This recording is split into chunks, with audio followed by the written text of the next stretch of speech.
Hare Krishna, let's make ভোগ চ্যানেলে আপনাদেরকে স্বাগত। আজকে নিয়ে এসেছি একটা দারুণ ইন্টারেস্টিং, কুইক, ইজি এবং টেস্টি বড়া recipe. South Indian famous medu বড়া, অনেকে এটাকে সাম্বার বড়াও বলে।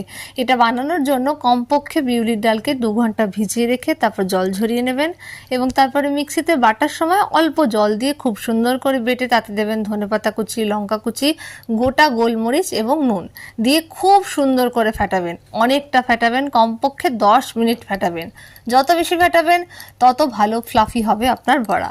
ফেটানো হয়ে গেলে একটা হাত জলে ভিজিয়ে তাতে অল্প একটু ব্যাটার নিয়ে একটু চেপে তারপরে অন্য হাতের একটা আঙুল দিয়ে ভেতরটা ফুটো করবেন। মেরু বড়ার স্পেশালিটি আপনারা দেখেছেন যে ভেতরে একটা ফুটো থাকে।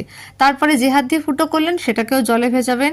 এক হাত থেকে আরেক হাতে বড়াটা ট্রান্সফার করে কড়াইয়ে গরম তেলের মধ্যে দিয়ে দুটো সাইড একদম গোল্ডেন করে সুন্দর করে ভাজবেন। মেরু বড়া রেডি। বেস্ট পেয়ার্ড উইথ নারকেলের চাটনি। অবশ্যই ট্রাই করুন।